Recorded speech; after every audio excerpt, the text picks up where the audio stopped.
It's time for the Ron and Brian Podcast. Get ready to fill your ears with the latest news, politics, current events, and whatever else we feel like talking about this week. And now, your hosts, Ron and Brian. And welcome for episode 155 of the Ron and Brian Podcast as we start year 3. If you missed the third anniversary last week, well, obviously you can go back and catch it again. But here we are, Brian. Are you excited with the start of this season? I felt that season 2 was our strongest to date. Okay. And I believe, and this is based on insider information, you and I have had a lot of conversations about things that we've got lined up for season 3. I think this is going to be our best one. All right, I agree, and I hope it's everything we want it to be. But let's start this season off and this episode off like we always do with Drink of the Week. Drink of the Week. Na zdrowie. Salud. Drink of the Week. Pleasure. Who's? Drink of the Week. Drink of the Week. And Brian, what is it you're drinking this week, sir? What? Ooh, you got it in a glass already. You're very fancy this week. What do you have? Talk to us. You know me, I'm all about Jersey. I love New Jersey. I grew up there. Some of my closest friends are from the state. It's rich in its heritage, in its culture. Coming out of Ross Brewery, this is called the Navesink IPA. It's their flagship IPA. It's inspired by the river that runs alongside their hometown of Red Bank. It's brewed with 8 variety of hops, fermented with grapefruit, and double dry hop to perfection. The Navesink IPA presents notes of apricot, citrus, peach, and a mango. For a tart, fresh, and juicy hop bomb. And take a sip. Let us know how it is. Come on. I kind of feel like 1 week you're going to show some level of appreciation for my enunciation of the description of my beers. And it never happens. I keep wanting to make sure you strive to be higher and better. How is it? You look, you're contemplating. All right. It's pretty good. For one thing that you should know about it, it's coming in at a 7.8. Ooh, that's a hefty beer. So it's going to be an interesting Brian later on. Ron? Yes. What are you drinking? Well, this week, one of my favorite breweries, Dogfish Head Brewery out of Delaware. This is Costumes and Karaoke. This is an imperial cream ale with turmeric, ginger, cinnamon, star anise, oats, and cardamom with vanilla bean added at the end. Brian, I see your 7.8%, and I raise you this 8% Dogfish Head Ale. Costumes and Karaoke. I've had this for a while. Literally never tried it before. First sip. Here we go. Drum roll, please, ladies and gentlemen. Oh boy. Oh, it's a double sipper, ladies and gentlemen. A double sipper. This man does one sip and he lets it rest over, and he's coming in for a second one. Back to back, people. That Ron, is good how is stuff. I'm happy. I'm a little upset I didn't put a second bottle in the fridge. But yes. Walk me through the experience of drinking that. Is it similar to putting on a costume? Is it more similar to doing karaoke? It's more similar to putting on a costume because it just envelops your body in warmth and happiness. You can really taste all the flavors in there. It's a very complex, well-done beer. So I'm very happy with it. Have we ever talked about your karaoke championships? I don't have any championships, but I have done karaoke a time or two. Don't know if this is the time or the place, though. Shut down. I know what you're trying to do, Brian. I know exactly what you are trying to do. You are trying to keep me from moving on to This Week in Racism. This week in Racism. Racism. Racism. Brian, I know you hope every week that it'll be better and better. No, it is another full 2 pages of racism again this week. Damn it. Going to try and keep again a tight 10 minutes on racism. So let's get started, Brian. A white comedian has sparked outrage for racist jokes against an Asian American comedian who introduced him. Comedian Peng Dang had the job of introducing fellow comedian Toby Hinchcliffe up onto the stage during a recent set in Austin, Texas. Hinchcliffe started his set by using a racial slur, calling Dang a, quote, filthy little fucking C-word, and mocked him by talking in a stereotypical accent. Since the video of his set went viral, Hinchcliffe has been dropped by his talent agency, WME Entertainment, and removed from the lineup of 2 live Joe Rogan shows this week. Caleb Kennedy, of the final 5 of this season of American Idol, announced his departure on Instagram Wednesday as a video circulated showing him sitting next to someone wearing what appears to be a Ku Klux Klan hood. Caleb apologized for the video, while his mother defended him, saying they had just watched the movie The Strangers Pray at Night and were imitating the characters from the movie. Oklahoma became the latest state to pass legislation prohibiting K-12 schools from teaching critical race theory, as Governor Kevin Stitt signed Bill 1775 into law. As a result, the Black Wall Street Times is calling for the governor to be removed from the 1921 Tulsa Race Massacre Centennial Commission, which had opposed the legislation. The Oklahoma City School Board unanimously denounced the new law, saying that it only exists to protect white fragility. The LA Times published a report that entertainment agency ICM Partners allegedly maintained a, quote, hostile work environment where women and people of color were subjected to harassment, bullying, and other inappropriate conduct per a group of 30 current and former ICM employees. In 2019, the same agency also received backlash after Black assistants and other lower-level staffers claimed they were instructed to pose as agent trainees in a promotional video intended to make the agency appear more diverse than they truly are when it comes to the higher-ranking roles. A Black homeowner in Indianapolis has filed a discrimination complaint after an appraisal on her house increased by $100,000. Carlette Duffy wanted to get her house appraised last year, but thought something was up after she received 2 appraisals that were basically the same price she paid for the home in 2017.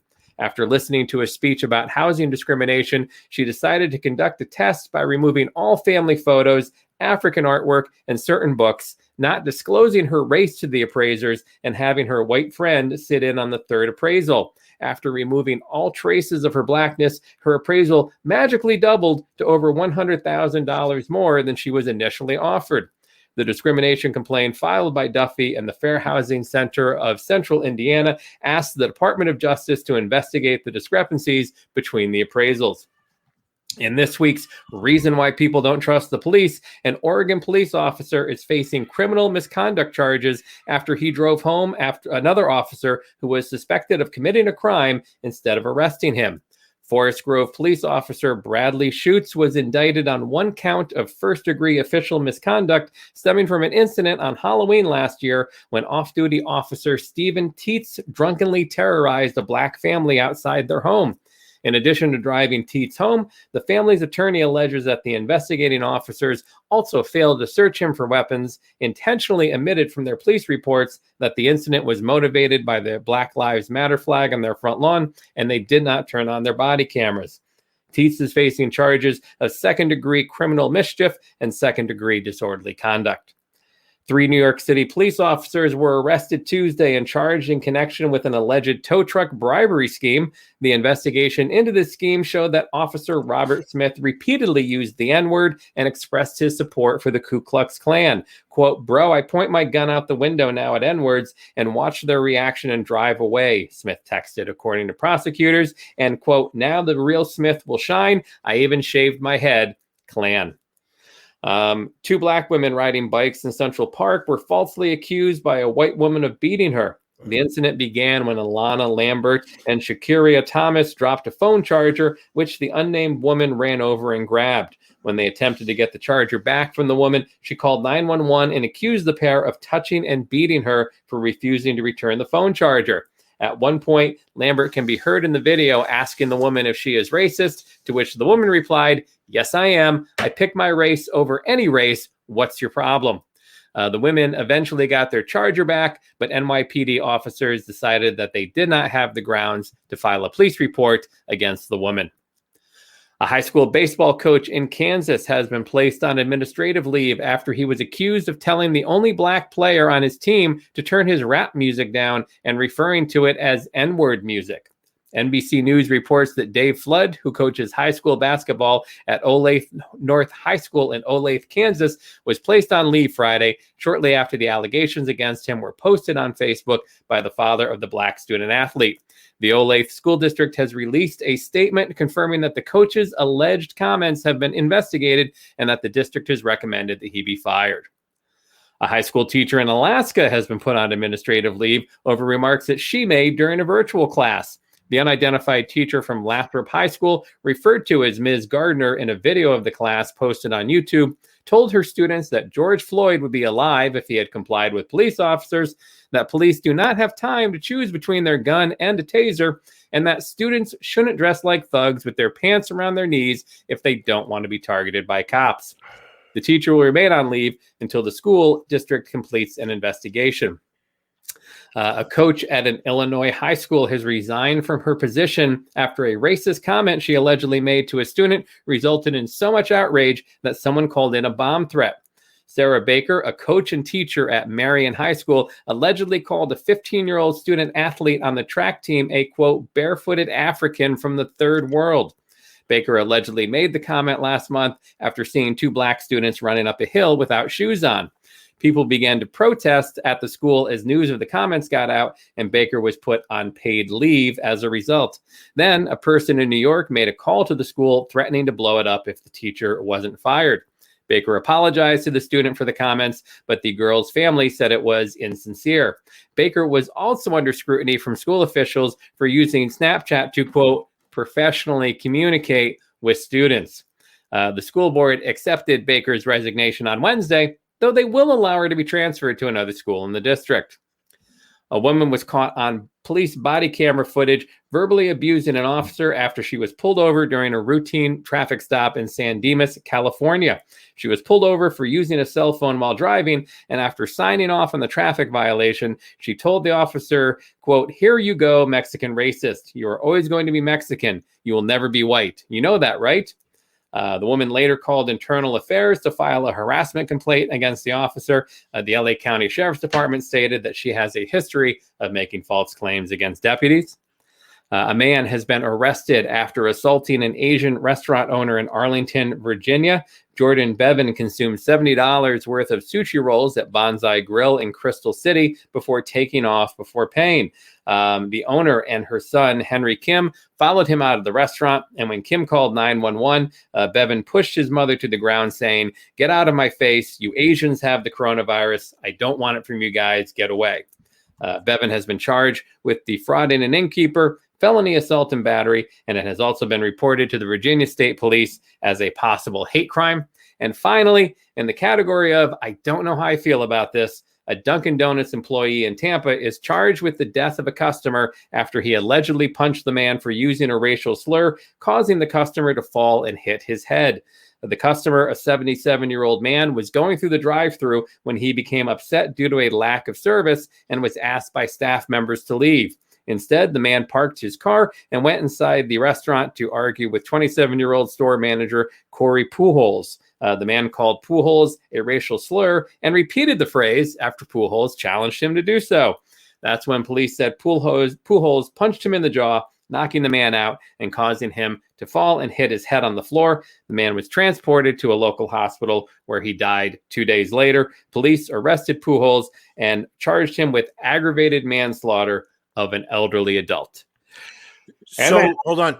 The elderly adult was the racist. Yes. Said something terrible. The guy punched him for being a racist, and the guy died.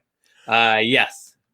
In your research, and I know you do exhaustive research here, does Mr. Poolholes have a legal defense Kickstarter going on right now? There are Or a actually GoFundMe? there are a few different GoFundMe's that have been started to help raise funds for his defense, as he is looking at potentially 30 years in jail should he be convicted on this manslaughter charge. After this show, would you be comfortable sharing with me one of the links to those GoFundMe's? Because I would like to send that man's lawyer a couple bucks. I will hunt it down. I want to make sure there's a few on, but you always want to make sure it's the right one. So I think I think one of his cousins has set one up. So I will attempt to find that for you.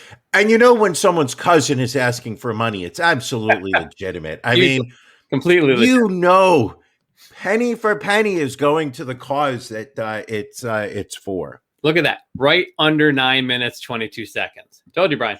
Tight 10 minutes. In fact, I may rename it. It may change from This Week in Racism to a tight 10 minutes of racism. I haven't decided yet. We'll see. We'll discuss that. The show thing we should probably discuss.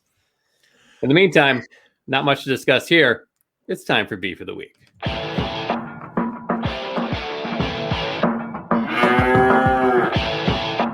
Ron and Brian's Beef of the Week.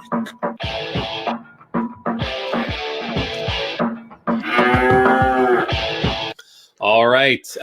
Brian, what's bugging you this week? My meniscus. Ooh. The meniscus in my left knee has I saw decided. you were getting it something or other, vibrated or scanned earlier. I'm back on the physical therapy, Ron. All right. I believe I have a small tear in my meniscus that I aggravated about 6 weeks ago. I did not seek physical therapy at the time because I'm an idiot and believe that things just go away if you don't pay attention to them. And which you can check with both my ex-wives, and they will both agree that instead of confronting an issue head on, I have avoided them and made things 1,000 times worse. Anyway. But last Friday, I was walking on a subway platform and made a quick pivot from left to right. Okay. And my left knee just baby deered. It started, and I almost went down, didn't, saved myself. And in the process, I've been in a massive amount of pain for the past week, decided to break down earlier today, went to physical therapy. And the guy said, listen, I think if we do physical therapy and we do this properly, you should be able to avoid an MRI and possible surgery. Well, I will keep my fingers crossed, and hopefully that'll be the case. I know it stinks. You get to our age, and your body just doesn't respond the way that you want it to. I get it. Anything else? Is that the bulk of your beef? That actually that has put me in a foul mood all week. That's fair. Is that every step I have taken hurts? So it literally has made me in a bad mood at all times. So anybody who has communicated with me and has picked up on a lack of joy, left meniscus. Fuck it. Take it easy. Ron? Yes. What's bothering you? My beef this week, Brian, is the narrative that people are attempting to push that people don't want to work anymore because of the added unemployment benefit, not the fact that there are industries that are just horrible employees and people get underpaid and whatnot. Like I was watching Preach on. Watching CNN this weekend, and they had I think it was a restaurant owner / chef from Iowa or Idaho or some horrible place to live. And he was complaining. He said, well, I have to pay my bartenders $10 an hour now to get people to work. He's like, and if this keeps up, I may even need to offer them health benefits. He's like, I'm working 7 days a week. Like if you're a small business owner and if you're in the food industry, you're working 6 or 7 days a week, regardless of how many employees you are. But how do you know that, Ron? Is that just something you've read? It is between my Quiznos experience and, just life lessons in general. You learn things seriously. But listen, you knew I was trying to make a Quiznos reference. So But if an extra few $100s a week is convincing people that they don't want to work for you, then maybe you were just a horrible employer to begin with. And it's good to see there is a ton of backlash going on out there for employers that are trying to really pump this narrative. Well, it's a couple things. A, the $300 that has been added to the unemployment checks for many absolutely is a deterrent to low income employee in the workers in the low income workforce. It absolutely is a deterrent from them returning to low paid jobs. Right. At the same time, why is it considered okay in this society for a business to exist and be profitable on the basis that its employees are being paid a below standard wage? Right. I mean, if people were paid living wages, it wouldn't be an issue. And if you can't run a business because your employees, your labor is too expensive, then maybe that business shouldn't exist. Maybe you're not. Maybe this thing is not worthy of existence. If Right. the only way that you can stay in business is by paying a waitress $2.10 an hour, and then looking at your customer base to fund this woman's bank account. Yeah. So yeah, I don't know how. Hold on. I don't know how the restaurant industry was able to get away with paying people below minimum wage. However, that became legal is just beyond me. well, they have a very strong lobbying group, is what it comes down to. I didn't expect you to actually come with a legitimate, rational response. Kudos to you for shutting me down. I appreciate it. Thank you very much. All right, so that's our beef. We got a bunch of stuff, Brian. What do you want? Do you want to get to news first? Do you want to get to a bit first? I know I'm excited about our horrible history. We can do that, or we can Ron, put that off a bit. Yes, you decide. What are we going to do next? you know what? Where are you taking me? Because this is something that you've come up with, I kind of want to ask the question: what would Ron do? So, Brian, All right. give me your scenario for this week. It was earlier this week. I believe it was Monday morning or Tuesday morning. Okay. My commute into work. Now, I know that, loyal listeners of the show are well aware that I am no longer working from home. I am braving the New York City underground subway system to help me commute from my home to my office. One of the things that has been very interesting in New York this pandemic is the subway system, is the homeless problem that exists in New York City. The homeless problem has always existed in New York City, but we kept these people in shelters out of sight, out of mind, and we pretended there wasn't a homeless problem. So it was Monday or Tuesday morning. I am getting off the first train at 59th and Lexington. I am going down a flight of stairs, limping, mind you, because of my injured meniscus. Yep. There is a slight walkway before I walk down another flight of stairs, which will take you to the second train that gets me from 59th Street downtown to the financial district where my office is. Okay. So I'm walking down the first flight of stairs, minding my own business, headphones in my ears, la-di-da, not a care in the world.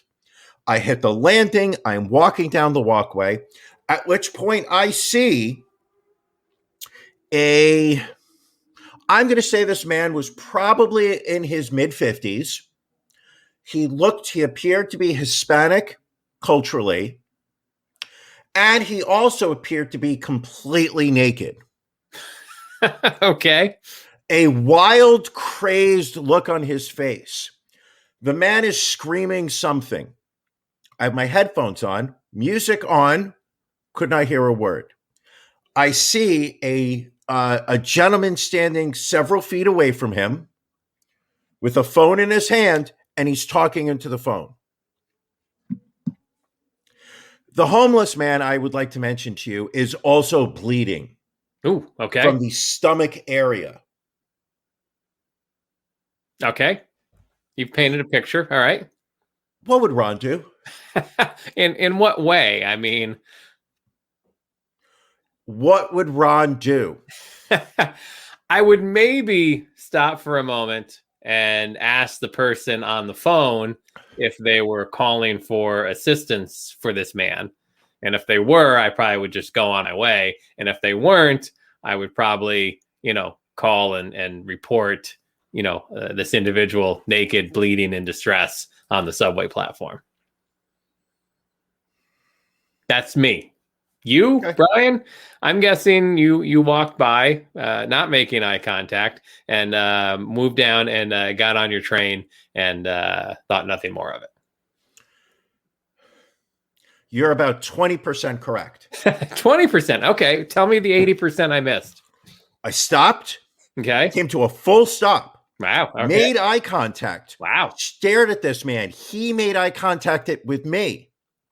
I then went to grab my phone from my jacket pocket because I was going to take a photo of him for my Instagram.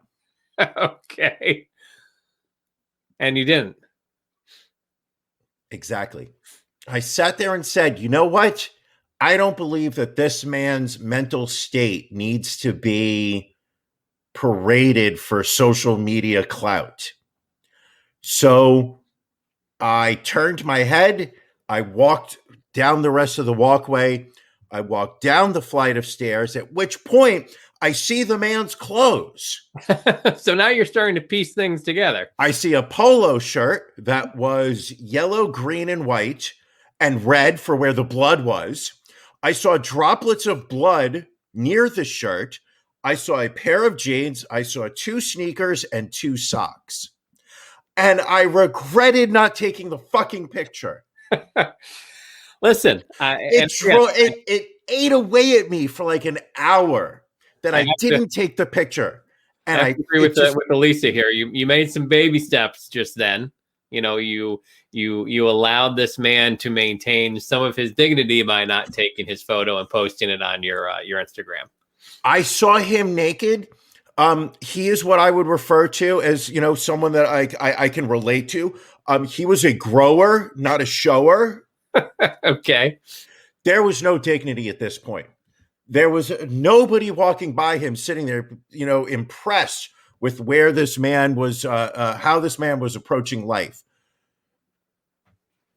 I wanted the photo. Just so you know, good deeds do get rewarded. Lisa said she's going to buy you a dance for being an ethical person.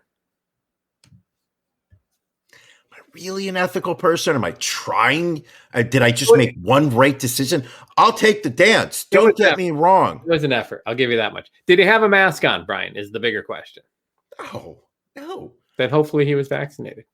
Now, as we were going to discuss, the CDC announced earlier that if you are now vaccinated, you do not need to wear a mask indoors. However, I think what will probably end up being confusing for people is that they still say that, you have to adhere to whatever your state or local rules are. Plus, private businesses can still say, you need to have a mask to come inside our business. So I think the issues that were had with mask wearing are probably just going to be amplified at this point, because I do think it is going to cause some confusion with people. Oh, it's going to get worse. Plus, it's going to get much there's worse. no real way to determine who's vaccinated and who isn't. So it's like now everybody can just be like, oh, I'm vaccinated. But don't you think that this is the incentive for those who are vaccinated? Because if you think about it, the unvaccinated who have been wearing masks have been to a certain extent protected by the mask wearing. Right. I am fully vaccinated. Allegedly. I am not uncomfortable walking in public without a mask on because I know that I have a 99.9 0.02% protection Right. from coronavirus. Frankly, as somebody who had coronavirus last year during March, when this virus was at its worst, I have natural antibodies. I'm not afraid of this virus. I know what this virus will bring to me, and I know I can defeat it again. Especially now that you have allegedly the vaccine pumping through your veins. I'm not afraid to be in public without a mask on. The person who is unvaccinated and is going to walk around without a mask on, I say, fuck them and let them get sick. Let them get coronavirus. Let them die. So you're saying this could cull the herd a little bit more for those people that are unvaccinated and don't want to wear masks. All right, fair enough. Let Darwinism do its job. All right. Let's see what else do. Oh, that is very interesting.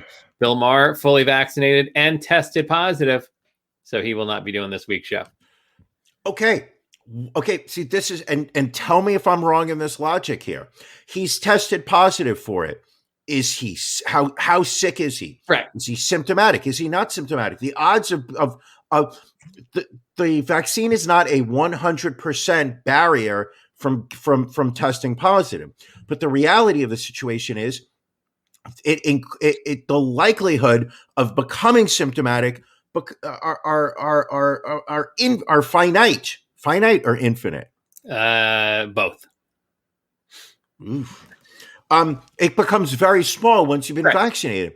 The odds of being hospitalized after you're fully vaccinated, the odds of dying from this thing after you've been fully vaccinated, even smaller. Like that Hispanic man's penis, so small.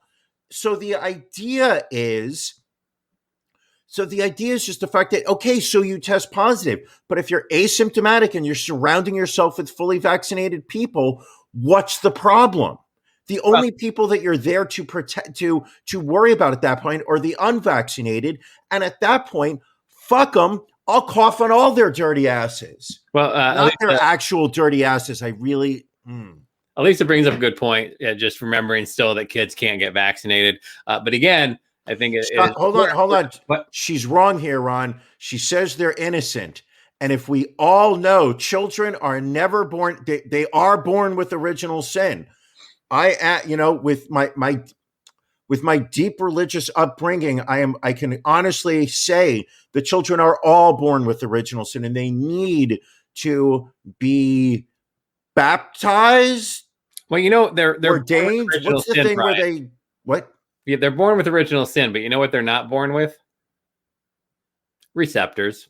So therefore, not having the receptors, Ron, they should be okay. You're good. Thank you. You, my friend. All right, what else do we got here? Can we get to, because I worked so hard on this, and it's been such a long time since we've done this segment. Will you indulge me and let us do a little bit of our horrible history? Sure. With a new video intro, by the way. And before you play it, can you tell our new listeners what our horrible history is? I mean, so basically, we haven't done it in a while. But our horrible history basically looks back at times where we, as a country, were just basically horrible. Because people think we're horrible now. The fact of the matter is we have been horrible for many, many years, and we like to point that out. And so now we give you our horrible history.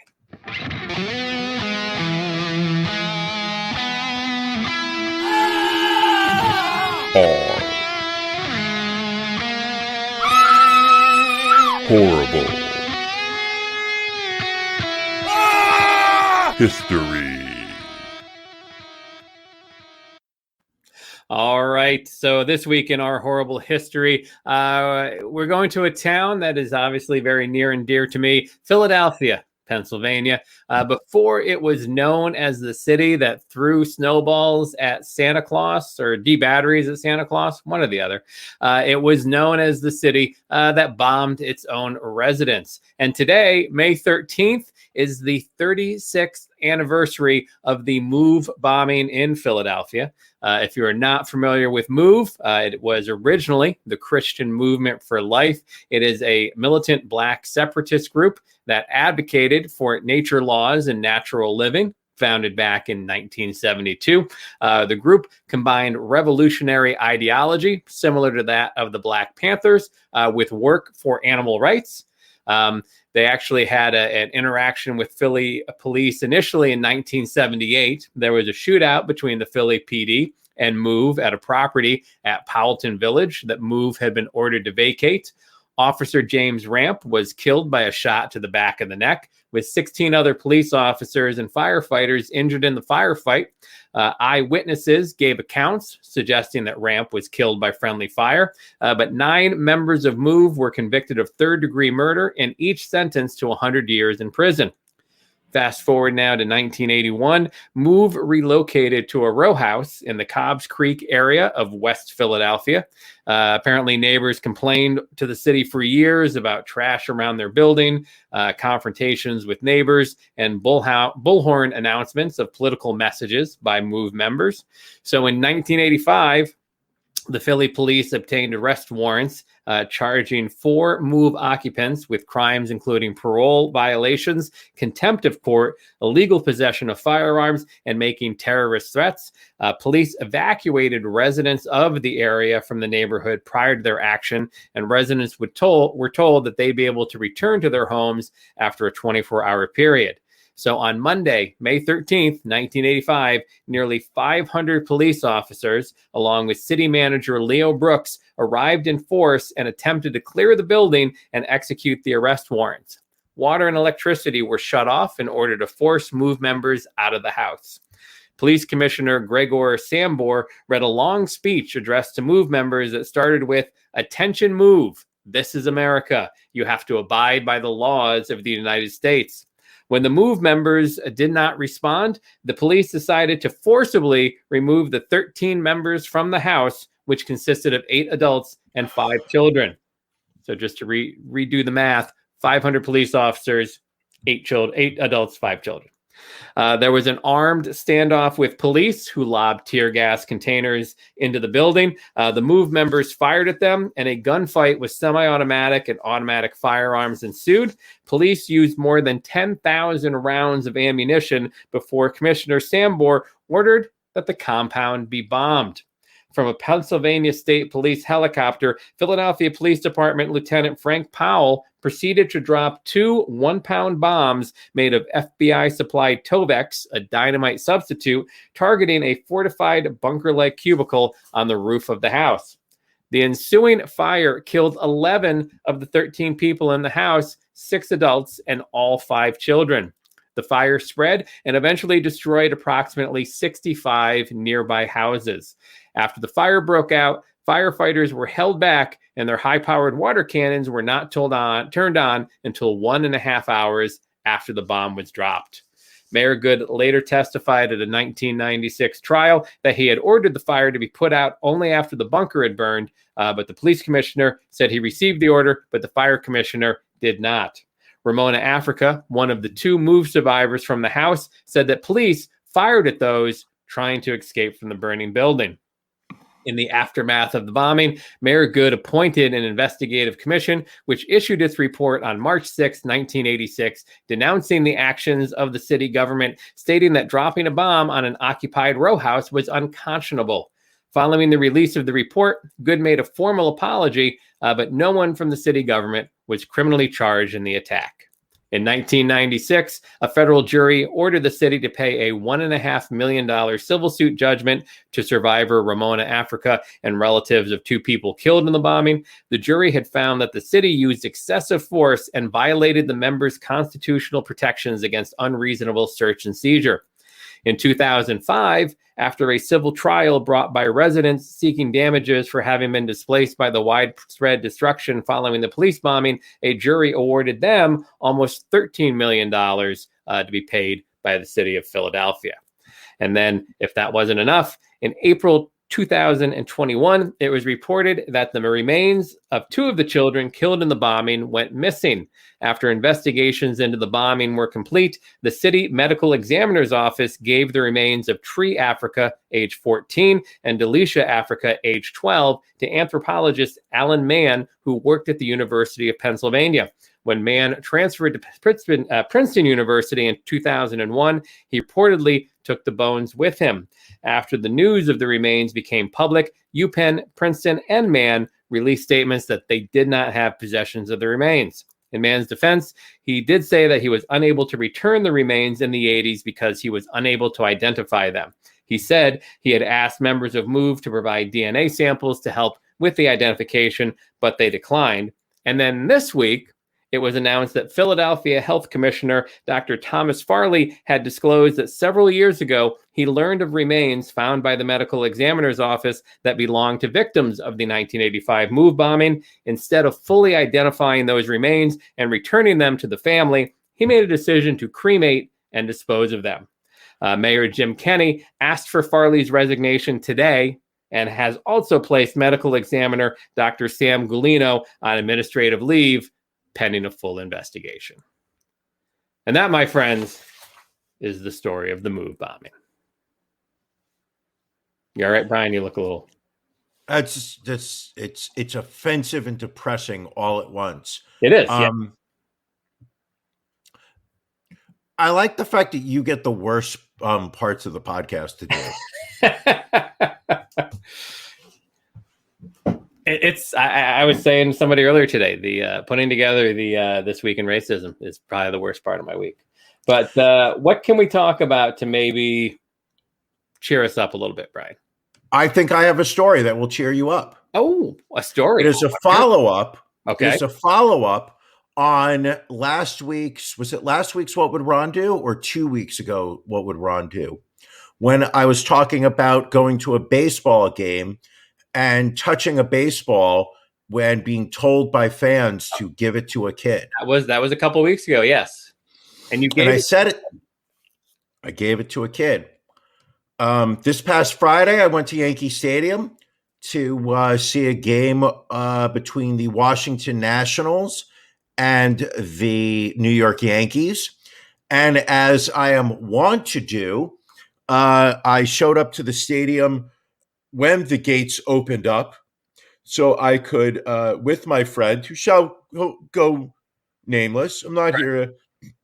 I don't name names. I'm not a snitch. Anywho, so we got to the stadium when they opened, purchased a beer, walked over to the area right behind home plate, sat down, took in the beautiful vista that is Yankee Stadium, watched the Washington Nationals complete their batting practice, at which point at the end, my friend, Ron. Oh, is that an official Major League Baseball, Brian, that you got right Yes. now? Nice. And not only that, but it is stamped. I don't know if you guys can make that out. Oh, yeah, practice ball. It has been stamped practice. I got a baseball. I am now 43 years. I've been going to baseball games, and I have never walked away with a free baseball. I did it. I feel this is karma, Brian, because you did the right thing and gave that child the baseball before. This is karma paying you back in the plus side, my friend. Which means that because I didn't take the photo of the naked Hispanic man, I should receive photos of naked Hispanic women on my phone, right? It would stand to reason, and I will see if I can facilitate that for you. I will get the wheels turning and see what we can do there. Now, if you could find me a thick Latina with 2 C's, I will work on that. So what else is going on this week? Liz Cheney voted out of her leadership role. Fuck the Republicans. Fuck them so much. Because she doesn't want to support the big lie or Donald Trump. So she is, I guess, slightly less shitty than the rest of the GOP. So she is out, and that piece of trash from upstate New York, Elise Stefanik, looks like will be taking over as well. What do we know about the piece of trash from upstate New York? Because I've never heard this woman's name, and now suddenly she's being considered for a leadership role in the in the House. I mean, basically, she was someone who was very outspoken against Donald Trump initially until he won the election, and then she basically kowtowed to him. Voted against in the election. It still pushes the big lie. Basically, a slightly more educated Marjorie Taylor Greene, if you will. Okay. Take away Jewish lasers from Marjorie Taylor Greene, and you've got Elisa Stefanik. In a nutshell. What is her name again? Elisa Stefanik. I'm probably getting it wrong because I just butcher names every week on this podcast. It's kind of what I do. So yeah, but again, she looks like upstate New York garbage. Liz Cheney, also horrible, but again, at least had somewhat. But she had principle. She had somewhat of a moral. At least was able to say, "I have my own opinion. I'm not afraid. I'm not going to be bullied." And you've got one of the two fucking parties that we have in this country that is literally a victim of bullying, and they put their heads up high as if they're taking some type of stance. Yeah. I saw earlier today 120 former members of the armed forces, like higher level schmucks, for lack of a better phrase. They all signed this document for like a Freedom for America, whatever dipshit, talking about how the election was stolen. That shit was 6 months ago. People are stupid, Brian. 7. People are stupid, and we again saw that this week with the gas shortage caused by the Russian cyber attack on the Colonial Pipeline that feeds, I think, from the Carolinas up to New England. Now we've seen a run on gas stations, people filling up gas cans, also filling up plastic garbage bags. Garbage bags. Containers. What is fucking wrong with people? But what's funny is there was a Hummer that filled up several gas cans in Homosassa, Florida, and then apparently caught fire and burned up. The driver refusing medical attention against everybody else's advice. But yeah, his Hummer burned completely up. So the nice thing is, because of something like that, your insurance typically doesn't cover that. And then you have to pay for the city services that had to come out and, put the fire out in your car. Oh, this person won't pay the bill. We know that. But it's amazing because we say don't go panic buy, don't go panic buy. And then people just go fucking crazy. And but people went panic buying without even needing it. They literally were like, it literally was, pipeline's going to be down for a couple days. Right. It'll be back up. It's already up and running again. Yeah. So, I mean, and you had people literally it'll be fixed. Yeah.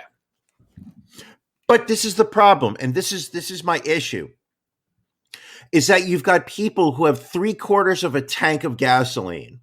They're going to run to fill that up so that they have a full tank for, God forbid, I'm an American and I deserve a full tank. And they don't need the full tank. Right. They can wait a couple days. But what they're doing is ensuring that 1/4 of a tank could go to somebody who's at almost empty right now and is going to be unable to use their car. It's the same people who won't get vaccinated, Ron. It is. It's without a doubt. And the people that feel the vaccine isn't safe are putting gasoline in a Ziploc and tucking it in their back pocket. Fucking idiots. Brian, we always try and do things to the best of our ability here. Sometimes we fall a little short. You mentioned that we have a correction to tell people about. It wasn't a big correction, but something that was pointed out to me over the weekend after last week's episode. And, I went back and I did some research. I know you think that I don't for the show. You think I just show up here at 7:45 and just wing it, which I don't. I prep. But I did some research, and something you said last week was not true. Okay. Please. Last week you said that on September 10th, 2001, an email went out to all of the Jewish workers at the World Trade Center telling them not to show up for work the following day, which obviously the following day, September 11th, 2001, we know, tragic terrorist attack. Over 3,000 people perished in downtown New York City. What you said last week, that no Jews died on 9/11, it was incorrect. I would like to issue a correction to those that may have heard that and think that was true. That was not true. It is actually well documented that there were Jewish workers in the World Trade Center who did die on September 11th. I'm going to save the I will save the listeners. Right. I don't recall saying that, but I sometimes black out during the podcast. So, I mean, it's very possible that could have happened. So I will take your word on it, and I apologize. Yeah. And there it's corrected. Brian, it's time for your favorite song.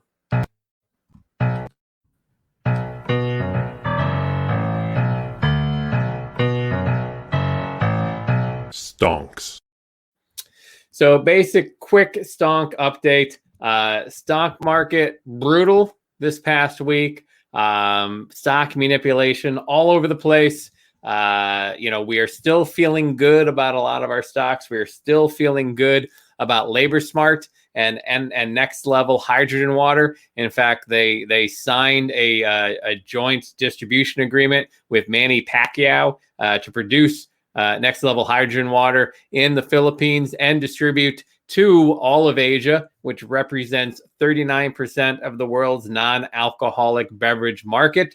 So we still feel good about it. We still encourage you to take a look at LaborSmart under code LTNC and get in there. And as we posted earlier this week on our Facebook, Twitter, and Instagram, we are an affiliate with Next Level Hydrogen Water. You can find a link on there that will connect you to buy the water. They now also have these little energy drinks that they are rolling out later this month as well, which are available for purchase. And maybe we get a little taste of it if you use the affiliate link from Ron and Brian podcast and buy as well.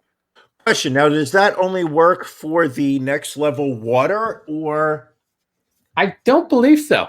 Is it also include the energy shot? I believe it includes the energy shot. But you know what? I think if people would go and use the links and buy the energy shot, that's really the only way to determine if we're going to make money on it or not.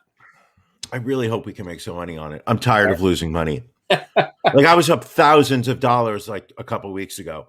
Yeah. And now I'm barely broken even. I mean, you must still be up some money. I'm up, but it's everything with everything else, I'm definitely down. Like, I have 2 stocks that are in the green, but I've got like 15 that are in the red. It's been a rough couple weeks. Yes, it is. It is definitely good. So 2 comments I think are very apropos. Brian's show prep, making sure all of the necessary glassware is ready. Very important. And Brian's show prep also goes to people who remind him to send the email for After Dark, which I think you were a little bit better this week. But in case you don't remember, after this podcast, we do Ron and Brian After Dark at 9:30, which you can join if you are a member of our Patreon at the bronze level or higher. You can become a patron by visiting ronandbrianpodcast.com in the upper right-hand corner. Click the link. $10 or higher gets you live access to the After Dark. We also have a bunch of great swag that we'll send you as well. So it's just a good time. It's just fun. Brian, take that shot. I want to get your take on the situation going on in Gaza right now. What's going on in Gaza? Between Israel and the Palestinians. There appears to be a lot of violence taking place. And you said that you have your finger on the pulse of everything going on there. I don't know anything about Israel. I'm very... Oh, come on. Okay. Yeah. All right. Okay. So what's going on in Israel is this. Jerusalem, the birthplace of Jesus. I don't know that we need that much background. If you can maybe bring us up to No. I'm waiting for you to tell me if I was right or wrong in that because I'm not sure. Sure, birthplace of Jesus. Why not? Jerusalem, the birthplace of Jesus. Also, where The Wailing Wall. Muhammad. No, I don't. No. There's something about Muhammad at Jerusalem. Okay, while I talk, you do a quick Google search about what is the Muslim tie to Jerusalem, because I believe that is where Muhammad, who is kind of like the Jesus of the Muslims. ISIS, if I'm wrong here, please don't put a fatwa on me. I'm doing the best I can. I'm just not educated. So Jerusalem is pretty much considered high holy ground for the Jews because that is where their first temple was originally before they were invaded by the Romans and the temple was destroyed. But one wall of that temple stayed, and that is the Wailing Wall. Okay. I mean, I'm going to go with you. I don't know. Perfect. So did you look up Muhammad and Jerusalem? It doesn't say anything of, well, it says, yes, it says Muhammad is believed to have been taken by the miraculous steed Barak to visit Jerusalem. Barack Obama? Where he prayed, and then to visit heaven in a single night in the year 610. So Jerusalem has this very strong tie to the Jewish faith as well as the Muslim faith. So it is highly contested because both religions want to be in control of Jerusalem so that they can properly practice their religion. The land was at one point under Jewish rule, then Romans, then the Ottomans, the Germans, I believe the Egyptians had it at one point, then the British, back to the Jews. Palestinians got kicked out. So the Palestinians have always said, we want back in Jerusalem. So they have a part of Jerusalem, but not all of it. Eastern Jerusalem is Palestinians, Western is Jews. And if we remember, Tel Aviv used to be the Israeli capital. Sure. But under President Trump, they moved the location of our consulate to Jerusalem to further cement the Jewish right to call that Jewish land. Anywho, over the past few weeks, Jewish settlers have started encroaching into Palestinian and Muslim-held Jerusalem, basically showing up to Muslim families and knocking on the door saying, hey, your home is being taken over by a Jewish family. You've got 30 minutes to grab your stuff and GTFO. Otherwise, we are going to have a problem. Now, this is clearly awkward. So the Muslims started to push back. The Jews, backed by the Israeli Defense Forces, backed by a military that has American support monetarily, one of the strongest militaries in the world, they start getting involved. A scuffle breaks out, which leads to some protests, which leads to a little violence, vis-a-vis, ergo, now we got fucking like a full-fledged ground attack. Israeli troops have now invaded the Gaza Strip, which is over here compared to where Gaza is. I really wish somebody was correcting me because I really feel like that would add something to my presentation here. I mean, I will say I don't know the lay of the land there. So I mean, you could be directing in the right direction or the wrong direction. I think if we did a Pareto analysis, I'm 80% right. All right, like I'm getting the major points correct. Listen, so the point is this: is the fact that usual. One of the problems that has been going on over there, and it has been going on for a while, are Jewish settlers expanding outside of what was considered Jewish territory into what was considered Palestinian territories. And because the Jews have the sword and the Palestinians have the rock, it is an unfair fight. So I believe we've got the next fucking war going on right now. And all I can say is this: I don't have a dog in the fight. I don't have a rat in the race. I don't have a cat in Okay, we get it. the We get it. house. But I'm tired of war. I'm tired of seeing people suffer. And I cannot understand why, instead of looking for a compromise, we look to use weapons and death and pain. And it's a sad testament that the human race, that's where they tend to go. And it's sad to watch, because both sides, I think, are only adding to the misery of the other side and bringing more misery upon themselves.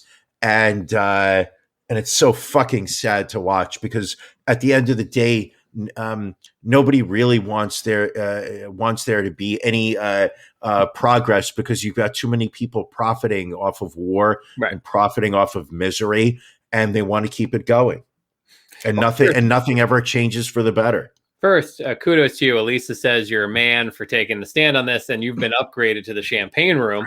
So that is exciting for you. I know you're a fan of the I don't know. I can handle a champagne room. But Elisa also directed me to a video, Trevor Noah from The Daily Show, talking about the situation in Gaza. And you know, his point was it's a very complicated situation. You know, there's bad on both sides, there's good on both sides. But he kind of touched on what you said there as far as the military might of, you know, Israel versus Hamas. Like, Hamas fires all these missiles over towards Israel, and their defense systems are so great that none of them get through. Like, they either get destroyed or they fall short. And you see that in the death count, which I think was up to about 65 of the Palestinians, about 15 or 16 of them children. And then you've got 2 people dead on the Israeli side. And like, if you carry that out, if you had a war where you had like 6.5 million dead on one side and 200,000 on the other side, you'd be like, well, the side with 6.5 million dead is either really bad or really underarmed. And his point was, yes, you are being provoked by Hamas, but because of your might, does it make sense to strike back in the way that you're capable of? Or does it make more sense to just defend yourself and, have a bit of mercy with the civilians that are being caught up in this battle right now? And clearly Israel is like, we're just going to defend ourselves, and whoever dies, dies. And call me cynical, but I believe that there is a very strong force amongst the powers that be, amongst the Palestinians. And Jesus, this is territory that will literally not only get me fired at work, but may also get me killed by an angry. But I genuinely do believe that there is a strategic decision amongst the power brokers of the Palestinians to ensure that it never is a fair fight, that they are able to garner public support because they're seen as the impoverished, because they're seen as the David versus the Goliath, and that if they were to ever elevate outside of the role of David, that they would lose the sympathy vote. So therefore, it is to the Palestinians' advantage for them to not be able to fight a fair fight, for them to launch a rinky-dink missile, knowing that it's going to get blown up in the air, and that the Israelis are going to, because the Israelis are very predictable, they will always jump at the opportunity to just fucking level the Palestinians in their homes, because it makes them feel good. Right. And if I was Israeli and I was, surrounded by,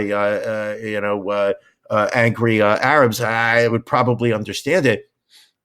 But it's a way to trap the Israelis into an unpopular position that causes them to have to scale back at a certain point. And let's be honest, the money flows into Palestine and it never reaches the actual life improvement of the person on the street. If you look at the amount of money that has been contributed to the Palestinian cause, you're talking hundreds of millions of dollars that for some reason never seems to actually improve the life quality in the Palestinian held lands.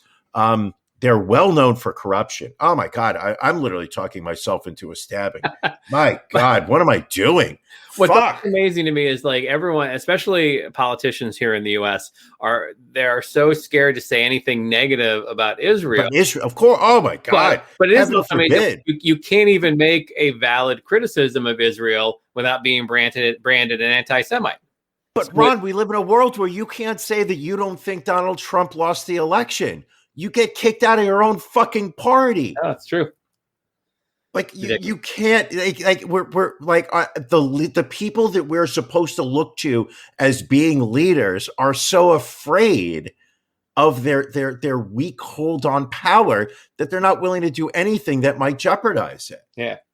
I mean, think about it. At one point, you had 51% of this podcast, and you gave it up simply because you were tired of being seen as this tyrant, as a podcast tyrant. Well, speaking of horrible people clinging to hold on to power, Ellen DeGeneres making the news, saying that she will be leaving her talk show at the end of next season, her 25th season, at the end of the season in 2022. Really playing the victim card, making statements this week that she couldn't believe her employees felt that there was a toxic work environment because the celebrity guests always seem to be having such a good time. And then, blaming the fact that she had, 200 some employees spread out amongst many buildings. So, I mean, how is she a simple lesbian to track what goes on within her talk show, whether people are being abused and whatnot? How is she as the, if you will, Ellen DeGeneres of the Ellen DeGeneres show responsible for anything that goes on within the show that bears her own name? Are we still talking about Ellen, or are we talking about this podcast, Ron? I have no idea. Because, Ron, I would like to take this opportunity to announce that this will be my last season with the Ron and Brian podcast. When you're a creative person, you constantly need to be challenged. And as great as this show is, and as much fun as it has been, it's just not a challenge anymore to me. I understand, and we appreciate your sacrifice, and we will be putting feelers out for a replacement. Whoa! Oh yeah. Don't jump the gun. We have a whole year. Okay. I will say this, though, as far as a replacement for Brian, we will give preferential treatment to anyone that is a Patreon subscriber. So if you are interested, diamond level, they have to be a diamond level or higher. Or higher. If you want to fill Brian's seat, then consider going to ronandbrianpodcast.com, filling out the subscribe to Patreon. And again, you get access to After Dark, which starts at the bottom of the hour here. So it is a pretty good deal. Brian, Ron, can I ask you a question? Of course you can. What are you watching? What am I watching? Really, the only thing. I'm keeping up with the Handmaid's Kardashians. Yeah, the Handmaid's Tale. Keeping up with the new episodes as they release them, and I've also been watching this show, Cruel Summer, on Freeform, which I catch on Hulu as well. It's so basically it is a show. It is set in 3 different years. So it's like there is some sort of incident that occurs where this teenager is kidnapped by the assistant principal of the school, and this girl becomes popular by kind of taking over her life. So you see the year before the incident happens, you see the year the incident happens, and you see the fallout of the year after. And so each episode takes a day in each of those 3 years and juxtaposes it again. Oh, look out. Elisa's got some stimulus money left over. She might make Athena, her daughter, a diamond level, and this will be the Ron and Athena podcast. I like that. But anyway, so yes, Cruel Summer we're watching. Brian, I will do a silver level if it becomes the Ron and Athena show. I will watch that show every week. There you go. Brian, what are you watching? Oh, I watched something so you don't have to. On HBO Max, I watched That Damn Michael Che. How was it? I kind of want to Michael Che is a stand-up comedian from New York City. He is considered, I believe, right now the co-head writer of Saturday Night Live.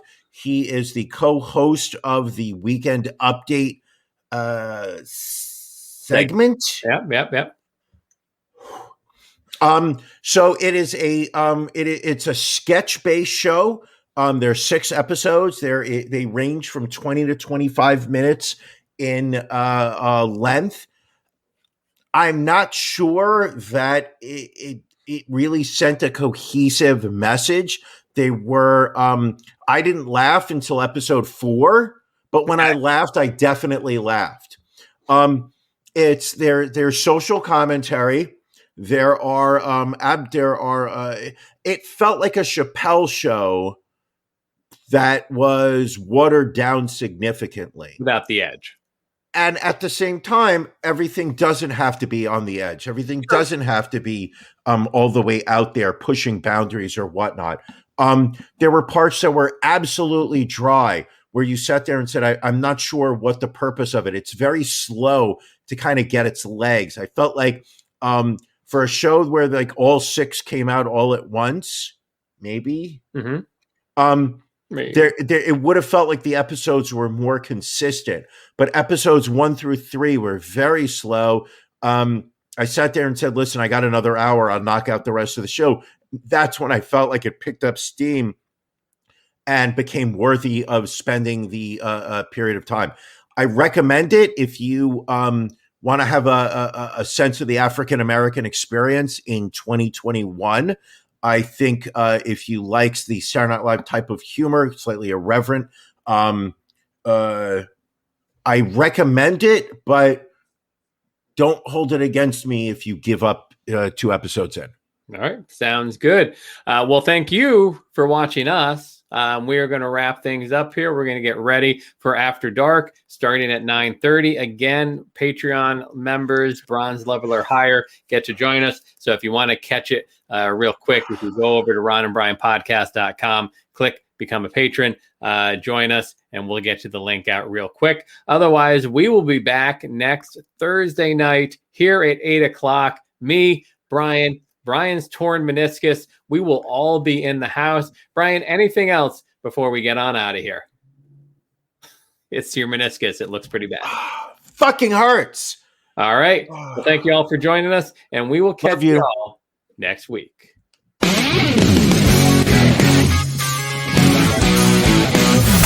Thank you for joining us on the Ron and Brian podcast. We're live each week, Thursday nights at 8 p.m. Eastern Standard Time on YouTube, Facebook, and Twitch. You can find prior episodes, links to our social media, and everything else Ron and Brian at ronandbrianpodcast.com. See you again next week.